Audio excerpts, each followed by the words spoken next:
اعوذ باللہ من الشیطان الرجیم بسم اللہ الرحمن الرحیم الم یعلموا کیا وہ نہیں جانتے ان اللہ کہ بے شک اللہ ہوا وہی ہے یقبل التوبۃ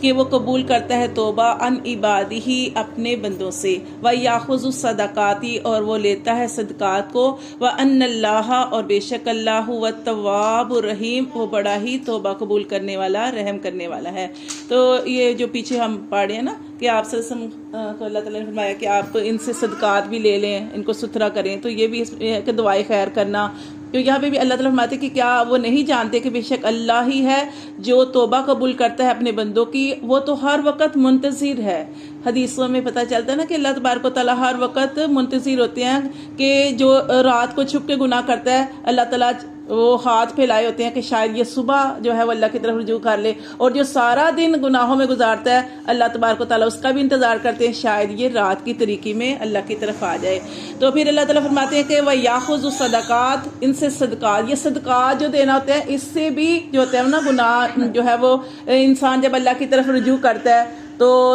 اسی طرح صدقات اللہ کی راہ میں خرچ کرتا ہے تو یہ بھی اللہ تعالیٰ کی ہاں قبول ہوتے ہیں۔ اور اللہ تعالیٰ فرماتے ہیں وَقُولِ اعْمَلُوا اور کہہ دیجیے آپ صلی اللہ علیہ وسلم ان سے کہ عمل کرو فَسَيَرَ اللَّهُ ان قریب اللہ دیکھے گا اعمالکم تمہارے عملوں کو وَرَسُولُهُ اور اس کا رسول بھی وَالْمُؤْمِنُونَ اور ایمان والے بھی وَسَتُرَدُّونَ اور جلد ہی تم لٹائے جاؤ گے إِلَىٰ عَالِمِ الْغَيْبِ پھر اس غیب جاننے والے کی طرف وَالشَّهَادَةِ اور ظاہر جاننے والے کی طرف فَيُنَبِّئُكُم پھر وہ تمہیں آگاہ کرے گا بِمَا كُنتُمْ تَعْمَلُونَ جو تم عمل کرتے رہے۔ وآخرون اور دوسرے وہ جو مرجون کہ جن کا معاملہ جو تھا وہ مؤخر کر دیا گیا۔ اوپر ہم نے پڑھا نا جو کہ یہ ایک تو منافق پیچھے رہ گئے تھے، دوسرے وہ پکے سچے ایمان والے بھی پیچھے رہ گئے تھے، اور جیسے ہم نے پیچھے پڑھا کہ جیسے نبی صلی اللہ علیہ وسلم واپس آئے تو یہ لوگ ایسے تھے کہ انہوں نے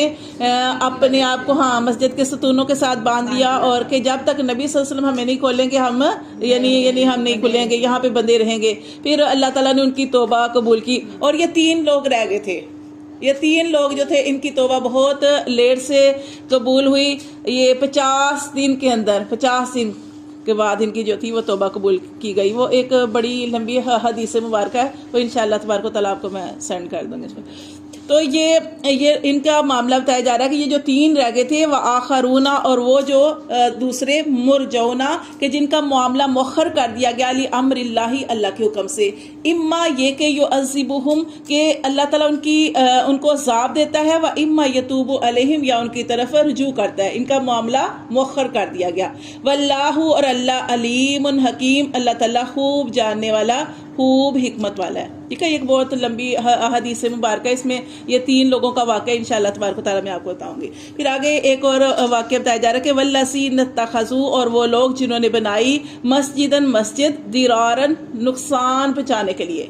جنہوں نے مسجد بنائی نقصان پہنچانے کے لیے، وکفرن اور کفر کے لیے، وتفریقن اور تفرقہ ڈالنے کے لیے، بین المومنین ایمان والوں کے درمیان۔ تو یہ کیا تھا کہ ایک شخص تھا ابو عامر، جب نبی صلی اللہ علیہ وسلم مدینہ شریف میں تھے تو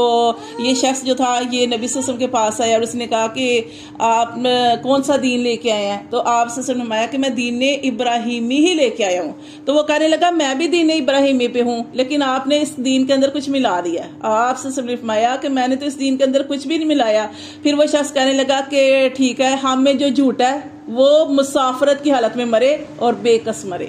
یعنی تنہائی کی حالت میں مرے اور سفر کی حالت میں مرے، ہمیں جو جھوٹا۔ آپ نے فرمایا ٹھیک ہے۔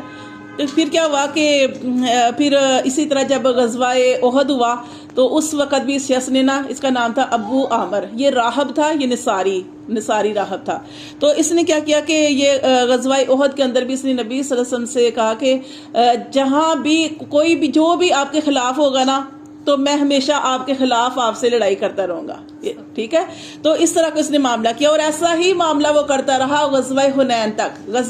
تک ایسا ہی معاملہ، جیسے ہی کوئی جنگ ہوتی یہ ہمیشہ آپ کے دوسری طرف ہوتا اور آپ کے مخالف آپ سے لڑائی کرتا۔ اور اسی طرح پھر کیا ہوا کہ جب حوازن کی لڑائی ہوئی ہے تو اس میں جب شکست ہوئی ہے تو پھر یہ بھاگ گیا۔ کہاں بھاگ گیا؟ یہ شام کی طرف بھاگ گیا، اور شام جا کے اس نے کہا کہ میں شاہ روم کے پاس جاتا ہوں۔ اس نے نا منافقوں کو خط لکھے، مدینہ کی طرف جو منافق تھے اس نے خط لکھے کہ آپ ایسا کرو کہ ایک مسجد بناؤ اور اس مسجد کے اندر اسلحہ ہتھیار ہر چیز جو ہے نا خوب جو ہے نا جمع کرو. لیکن چونکہ وہ مسجد ہے تو آپ نے کیا کرنا ہے کہ مسجد بناؤ اور میں شاہ روم کی طرف جاتا ہوں اور وہاں سے رومی لشکر بھی لے کے آتا ہوں, پھر ہم نا نبی صلی اللہ علیہ وسلم کو وہاں سے نکال دے گا. یعنی ایک پورا اس نے پلان جو تھا وہ تیار کیا تھا.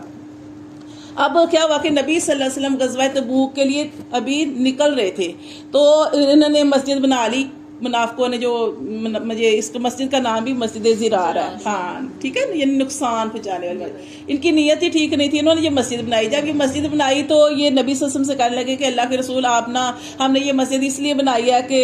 لوگوں کو دور جانا پڑتا ہے, جو بوڑھے ہیں, کمزور ہیں, ضعیف ہیں, ان کی آسانی کے لیے بنائی ہے کہ وہ اس میں آ کے نماز پڑھیں, تو اس لیے بنائی. آپ نا ہم ایسا کریں کہ اس میں ایک دفعہ نماز پڑھ دیں تاکہ برکت کی دعا ہو جائے. تو آپ سسم نے ارشاد فرمایا کہ دیکھو ابھی تو میں غزوہ تبوک کے لیے جا رہا ہوں, ابھی تو ٹائم نہیں ہے, واپس آؤں گا تو میں یہاں پہ نماز, اگر اللہ نے چاہا تو نماز پڑھوں گا. تو پھر کیا ہوا, جب آپ صلی اللہ علیہ وسلم غزوہ تبوک سے واپس آئے تو اللہ تعالیٰ نے آپ صلی اللہ علیہ وسلم کو بذریعہ وحی آگاہ کر دیا کہ ان کے یہ فاسد ارادے ہیں, ان کا یہ اصل مقصد ان کا آپ کو یہاں سے نکالنا ہے اور یہاں پہ اس مسجد میں ہتھیار وغیرہ جمع کرنا ہے. پھر آپ سے نے فرمایا تھا کہ اس مسجد کو آپ کیا کریں, گرا دیں اور اس کی عمارت کو جلا دیں. اس طریقے سے پھر ایسا ہی کیا گیا. تو یہ اس کا سارا ذکر ہے کہ والذین اتخذوا, اور وہ لوگ جنہوں نے بنائی مسجد, اور وہ جنہوں نے بنائی مسجد زرارن نقصان پہنچانے کے لیے, وکفرن اور کفر کے لیے, وتفریقن اور تفرقہ ڈالنے کے لیے, بین المومنین ایمان والوں کے درمیان, وارصادن اور انتظار میں تھے, لمن اس کے لیے, حارب اللہ جو انہوں نے مخالف کیا, اللہ کے خلاف کیا, اللہ کے رسول اور اس کے رسول کے, من قبل پہلے سے انہوں نے یہ پروگرام بنایا ہوا تھا. ولا یحلفن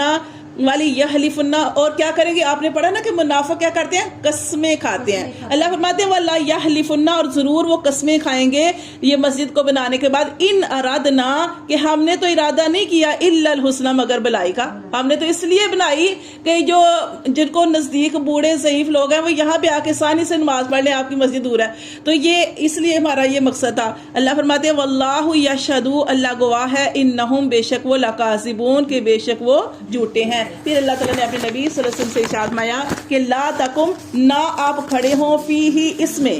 ابداً کبھی بھی آپ اس مسجد میں کھڑے نہ ہوں نماز کے لیے.